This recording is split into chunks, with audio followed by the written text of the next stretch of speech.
Shalom, salam sejahtera, bahagia hati ini menyapa saudara bisa bertemu kembali lewat channel YouTube saya pribadi.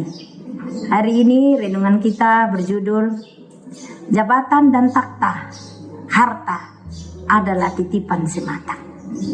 Seringkali banyak di antara kita umat manusia, ketika makin bertambahnya harta, kedudukan, kelebihan, keistimewaan, seringkali kita tinggi hati.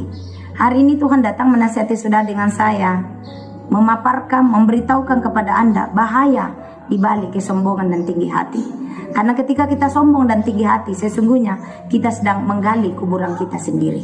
Mari kita melihat cermin firman Tuhan. Apa kata firman Tuhan untuk jabatan, takhta?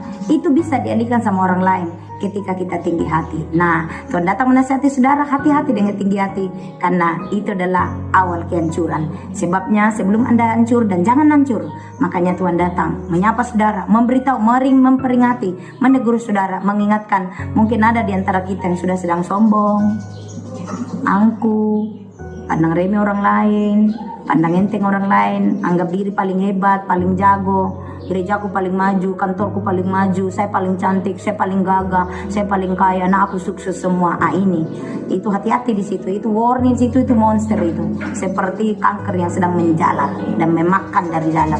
Sebabnya mari kita lihat contoh kasus seorang pejabat di Alkitab, pejabat istana, kepala istana yang namanya Shebna. Di situ Tuhan alihkan jabatannya, dipindahkan pada Eliakim bin Hizkia. Kita lihat sama-sama Yesaya 22 ayat 15, 16 dan seterusnya. Saya baca ayat Bapak Ibu. Mari, beginilah firman Tuhan semesta alam. Mari, pergilah kepada kepala istana ini dan kepada Shebna yang mengurus istana dan katakan, ada apamu dan siapamu di sini? Maka engkau menggali kubur bagimu di sini. Hai yang menggali kuburannya di tempat tinggi, yang memahat kediamannya baginya di bukit batu. Aku akan melemparkan engkau dari jabatanmu, dan dari pangkatmu engkau akan dijatuhkan. Maka pada waktu itu aku akan memanggil hambaku Eliakim bin Hilkia. Aku akan mengenakan jubahmu kepadanya, dan ikat pinggangmu akan kuikatkan kepadanya, dan kekuasaanmu akan kuberikan ke tangannya. Wow. Maka ia akan menjadi bapa bagi penduduk Yerusalem dan bagi kaum Yehuda.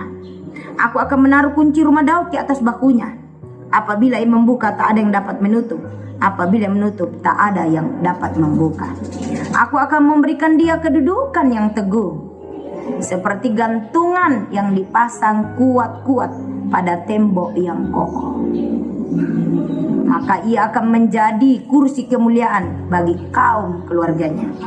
24. Dan padanya akan digantungkan segala tanggungan kaum keluarganya, tunas dan taruk. Tunas dan taruk itu anak dan cucu, beserta segala perkakas yang kecil, dari piring pasul sampai periuk belakang. Artinya begini,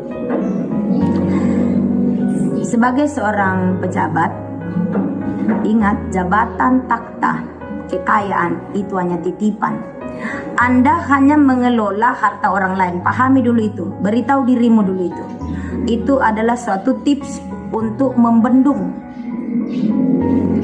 membatalkan, menggagalkan tipu daya musuh yang tengah mengotori pikiran, jiwa, dan rohmu.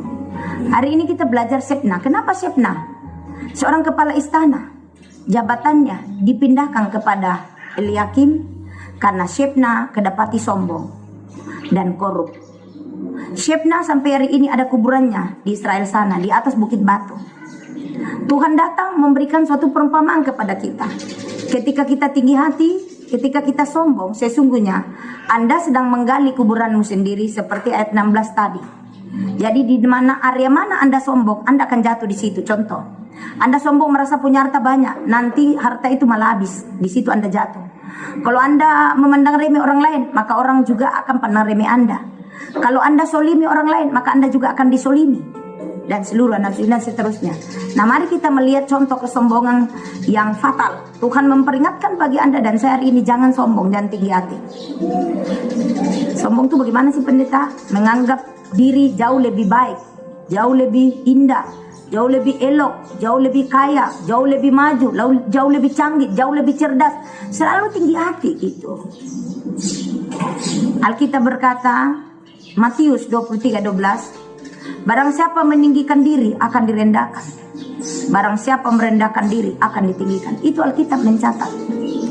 Kemudian pengkhotbah jelas berkata di situ, harta semua hanya sebentar. Ada orang dikaruniakan harta, kitab pengkhotbah bilang, sampai berlimpah-limpah, tapi tidak dikaruniakan kepadanya menikmatinya dan tidak punya anak untuk menikmati hal itu. Ini pun kesia-siaan menjaring angin.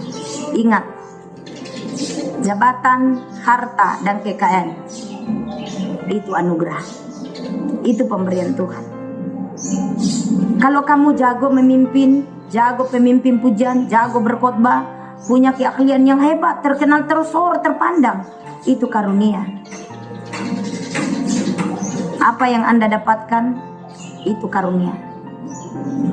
Talenta yang Anda miliki, itu karunia, pemberian Tuhan. Tetapi karakter dibentuk melalui proses. Guna apa kita memiliki jabatan? Pada akhirnya akan hancur dalam keadaan yang nihil jika kita tinggi hati. Semua akan berakhir dengan kesia-siaan. Jadi hati-hati, waspada. Tuhan memberi peringatan hari ini. Seperti matahari terbit Bapak Ibu. Dari terbit pagi, tunggu hanya waktu berjalan. Petang sore hari akan tenggelam kembali. Demikian juga tentang kedudukan, jabatan, harta, dan takhta ini. Satu waktu itu akan bergulir pindah kalau kita tidak tahu jaga. Tapi kalau kita rendah hati, ramah sama orang, itu akan membuat langgeng. Pelajaran kita petik dari Shebna, jabatannya dipindahkan pada Eliakim. Jabatan apa itu? Saya beritahu pada Anda, ada 3 kunci yang harus dimiliki oleh orang-orang yang mau merindukan seperti Eliakim. Diberikan Tuhan, seluruh kunci rumah Daud diberikan pada pundaknya. Pundak itu berbicara mandat jabatan. Setiap pribadi yang menduduki jabatan, Anda yang mendengar renungan ini, semua yang dari rumah, kita semua adalah pejabat dari rumah kita masing-masing. Itu istana kecilmu, itu kerajaanmu yang paling kecil.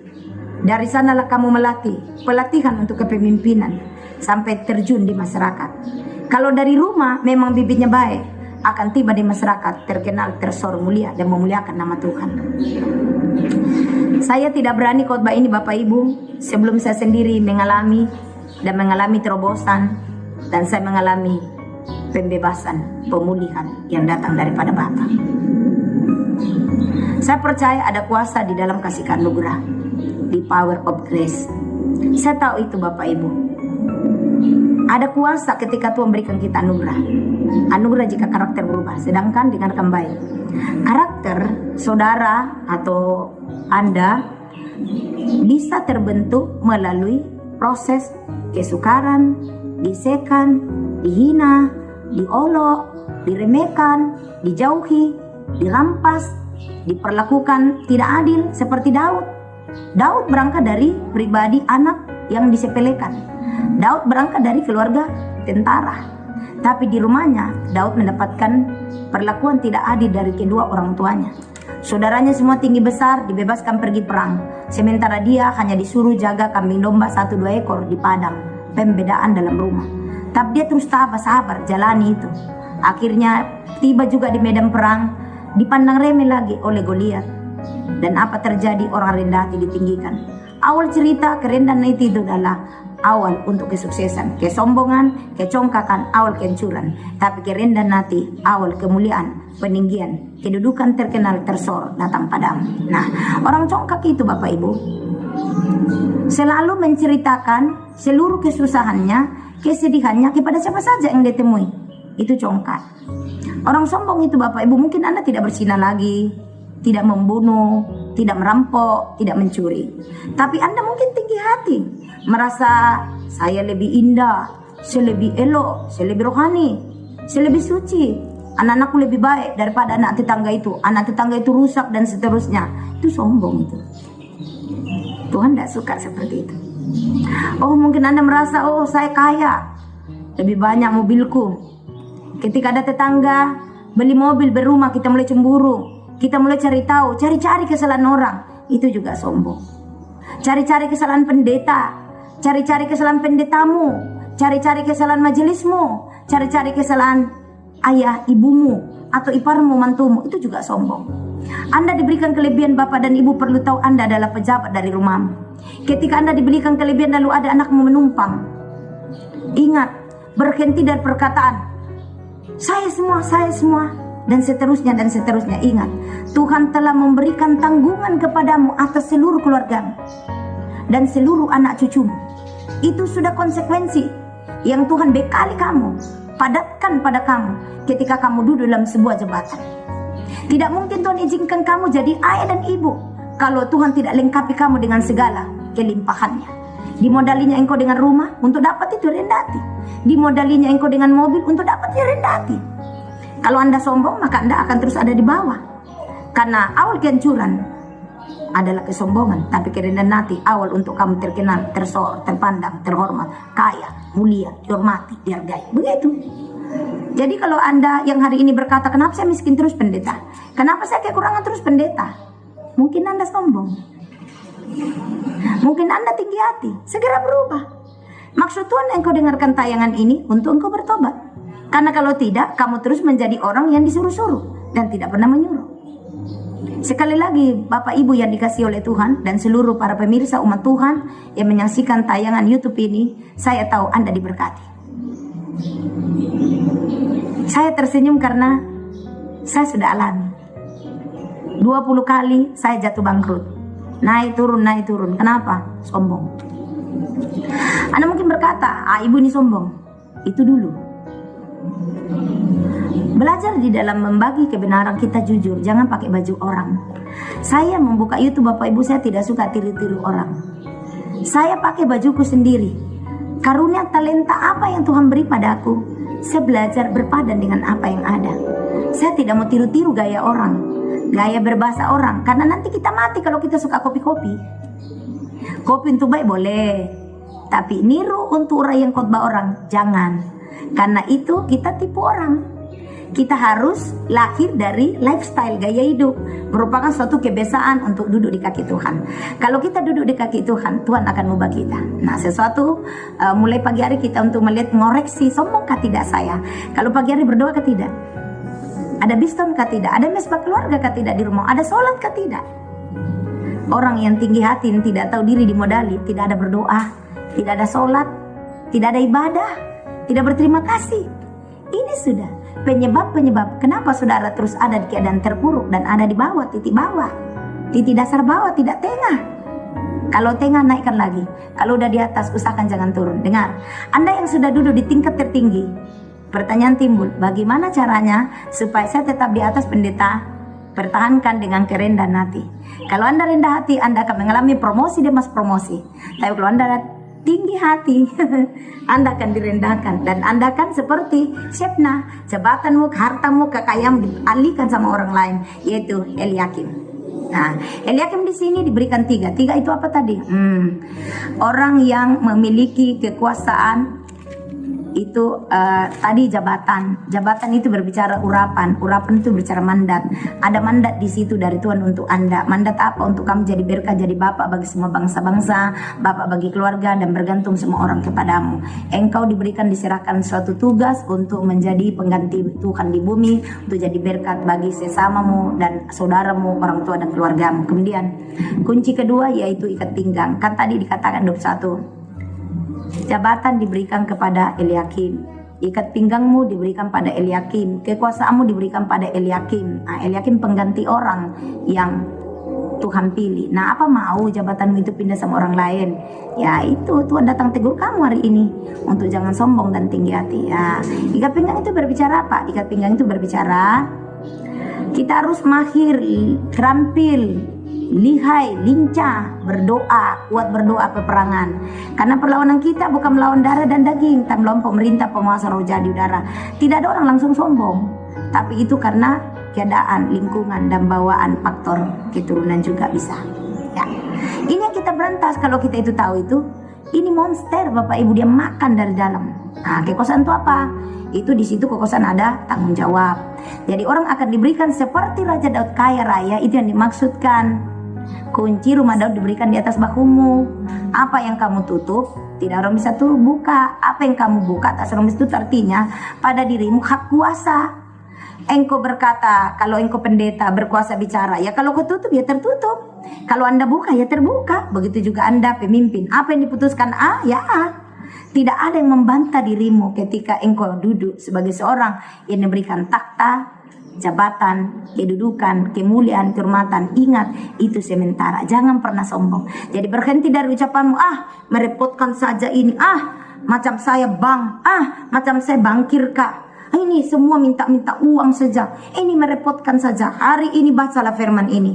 23-24 bahwa engkau bagaikan paku yang ditancapkan pada tembok, yang tidak mudah goyah. Dan hari ini kalau engkau mengerti, engkau akan ditambahkan harta kekayaanmu. Engkau akan kaya seperti Abraham, Ishak dan Yakub. Menjadi tokoh-tokoh yang diberkati Tuhan. Tuhan mau harta yang ada bagikan dengan baik dan adil. Tuhan memberikan engkau jawaban untuk engkau makin bijaksana. Untuk engkau jadi jawaban bagi bangsa, keluarga, keluargamu, anak cucumu, mantumu. Setiap pejabat, kalau kita lihat sesungguh-sungguhnya pejabat, dari mulai halaman rumah sampai teras semua perabot indah-indah. Itu memang Alkitabiah. Mari kita lihat, saya bacakan ya Bapak Ibu ayat terakhir 24, 23, 24. Aku akan memberikan dia kedudukan yang teguh seperti gantungan yang dipasang kuat-kuat pada tembok yang kokoh. Maka ia akan menjadi kursi kemuliaan bagi kaum keluarganya, dan padanya akan digantungkan segala tanggungan kaum keluarganya, tunas dan taruk beserta segala perkakas yang kecil. Dari piring, pasu sampai periuk belanga, sampai dapur diberkati. Perangak, belanga, periuk, wajan, pisau, piring, semua isi dapur mewakili itu semua. Tempayan air diberkati.